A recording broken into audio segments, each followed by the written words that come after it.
beasts all over the shop. You'll be one of them. Sooner or later.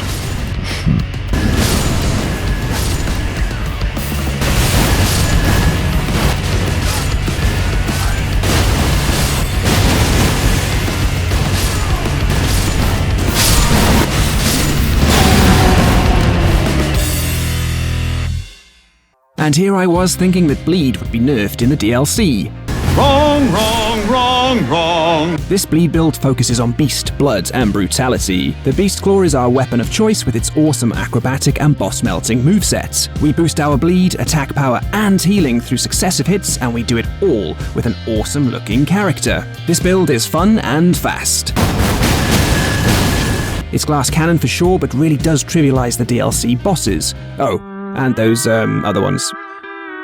We have a claw mark seal for our support incantations, really powerful talismans, and the awesome Elden Bling but functional Rakshasa armor set, trading our defense for damage. The full moon is out, and you will be able to transform your character into this bloody beast build in just a few minutes. So, let's dive into the what, why, where, and how. My fellow Tarnished, I give you the blood-starved beast.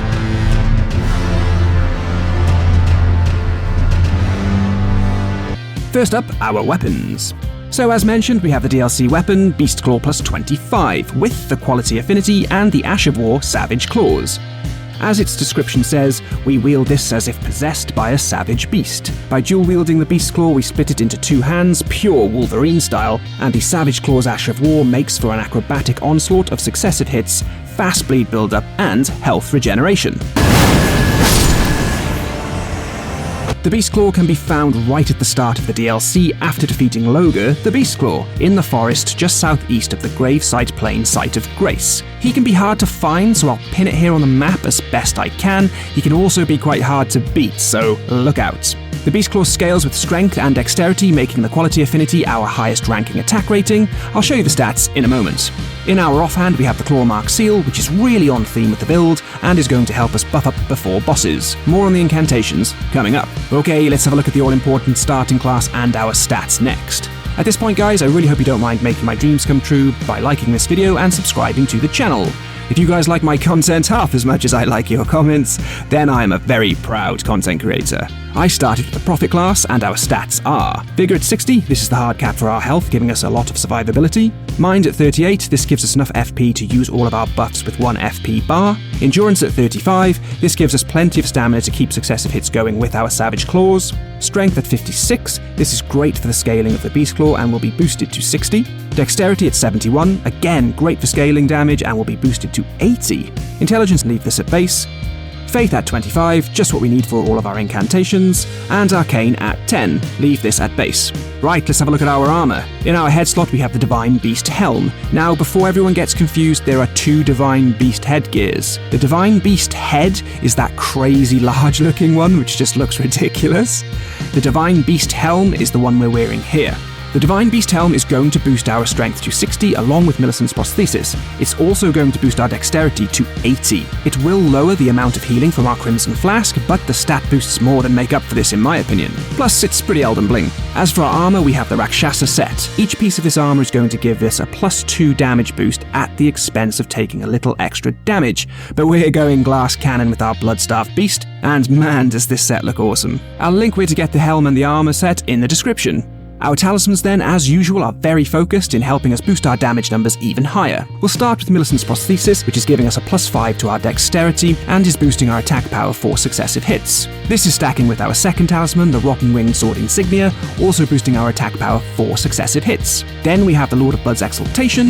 With this we are boosting our attack power when bleed procs, and trust me, bleed will proc. And finally, the Godskin Swaddling Cloth, which is going to make up one of the pieces for our healing. We will be healed for successive hits. At this stage, I should just say now that I am including Great Runes in my builds. We are using Melania's Great Rune, which is going to heal us when we continuously attack after we take damage. So we really can just power through with the constant acrobatics of our Savage Claw's Ash of War. It's all about hitting fast and continuously to increase our attack power, proc bleed, and heal ourselves during the Crimson Torrent we rain down upon our poor, pathetic foes. Right, in the Flask of Wondrous Physick we have Crimson Sapling Cracked Tear, which is going to restore 0.75% health every time we hit for 45 seconds. This is a great addition to Melania's Great Rune and the Godskin Swaddling Cloth. We have a nice heal setup here. Then we have the Thorny Cracked Tear, which is going to stack with Millicent's Prosthesis and Rotten Ringsword Insignia in boosting our attack power for successive hits. Okay, let's look at the incantations that buff us up. We start with Golden Vow. Golden Vow boosts our attacks by 15% and our defense by 10%. This is pretty much a no-brainer for any build if you have the faith for it. Then we have Flame Grant Me Strength, which is going to give us plus 20% attack to both physical and fire attacks.